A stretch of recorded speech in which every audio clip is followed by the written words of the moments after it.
Hi everybody, this is Gijs again and I hope you are doing well. This video is a little bit of a background video on the review that I just released on the Optimus Gemini. Because with all the footage that I made and also with logging basically everything that I did in my shed with testing, it would have made the review video ridiculously long.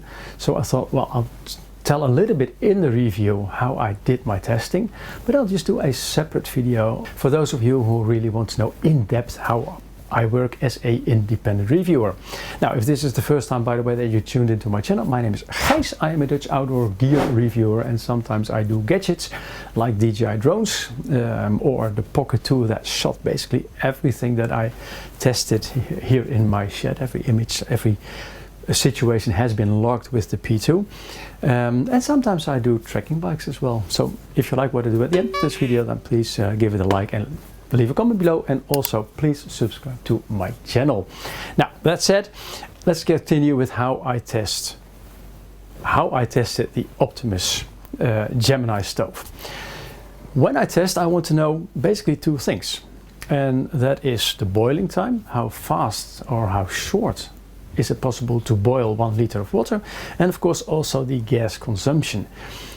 Of course, the faster the water boils, the less gas is maybe used, so that means that you have to take less canisters on your trip if it's a very efficient burner. Now, this is also because I just want to check what the manufacturers claim. Now in this case, Optimus claims a burning time of 4 minutes for 1 liter of water. Now what you should know is that when you boil water, water boils at 100 degrees when the pressure is 1030 millibars.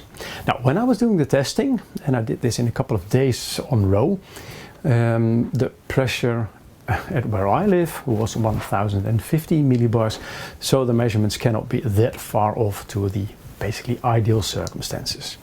Now what do? I take a cup, and in this sort of jerry can there is water that's already there for a couple of days, so that it has a very constant temperature.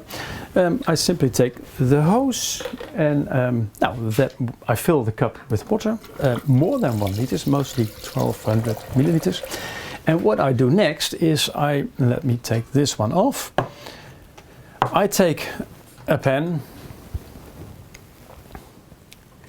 and I pour the water into the pan on my scale, because this scale, it's a very precise calibrated one, and 1 liter of water, which is 1000 milliliters, weighs exactly 1 kilo, 1000 grams.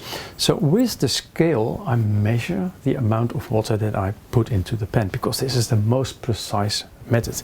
When I get to that 960, 970 grams, I use this one just to fill it a little bit slower. And when it happens that I go over that 1 liter or the 1000 grams, then I take the syringe to get some water out. So this is basically how accurate I am. Now what you will see as well is that I have two pots here. This is just a regular pot, a sort of cheap one. This is a bit more of an expensive pot, because this is the Optimus Terra Express HE pot, and HE means heat exchanger, and underneath this there is this, well, sort of ring with a lot of metal between it, and this makes basically the energy that the burner puts into the pot is being transferred way more efficient. Now, like you've seen in the review, with this pot the Gemini is absolutely way more efficient than even Optimus promises us. Now, next to the fact that of course I boil and measure the amount of water very correctly, precise, what I also did, and this is what this video is, well, sort of needed for as well, is that I've been testing the first couple of runs with the gas canister connected to the stove.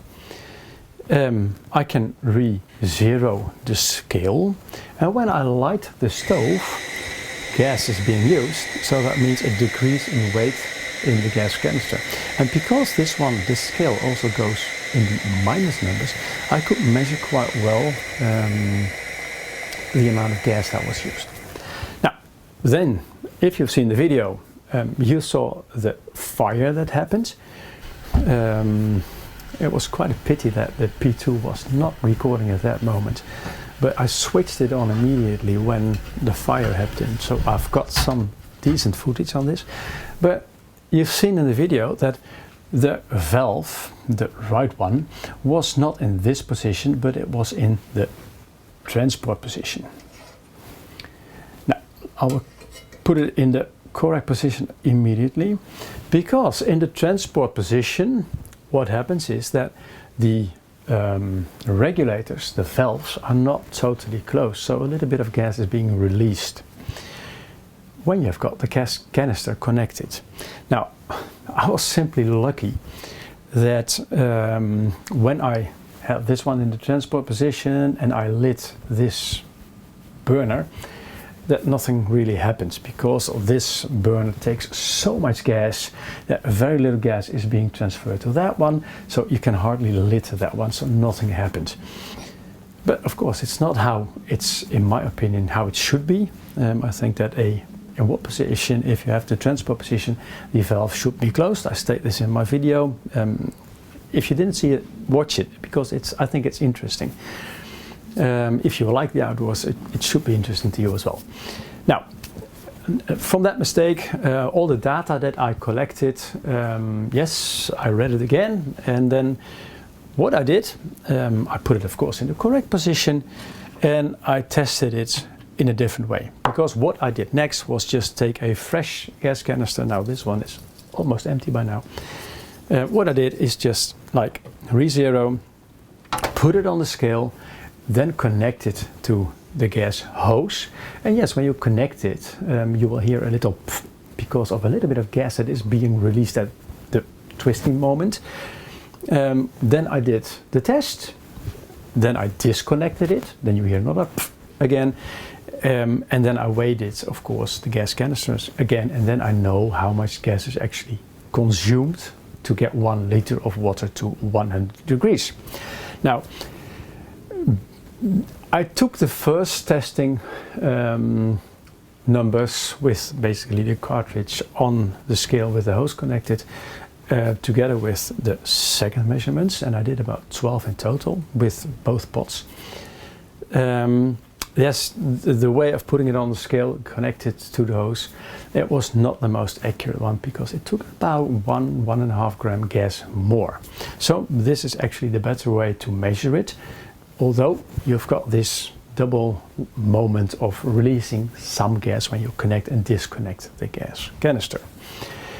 Now, with all the measurements, I'm not the one who is very good at Excel sheets. My wife is, so she took every calculation, every number that I recorded, and she made an average of this. So the numbers that I put into the video are average numbers on all those testings, on all those tests that I did. Now, this is something that I think you should know about how I test outdoor gear, that I'm serious about measurements, because, you know, it's just good to check that what manufacturers are saying, that they are repeatable in our daily life. Now, this is a quite nice controlled circumstances. The thing is that when Optimus states that they have a boiling time of 4 minutes for 1 liter of water, they actually don't disclose under what circumstances this was. Not the water temperature, not the air temperature, not the pressure. But that's something that I always do record. So in that way I know that when I do this testing and I do a second stove or stoves that I did in the past, I always have a quite good clue on if this is a fast stove or if this is a very slow, inefficient stove.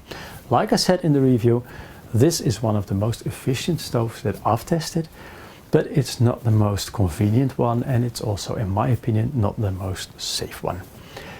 But more on that hopefully later, when I've had more contact with Optimus on getting maybe a Optimus Gemini Mark II with a little bit of help from me. That would be absolutely cool. Now I hope this video gave you a little bit of more insight in how I do my testing in my shed, which is basically sort of my laboratory.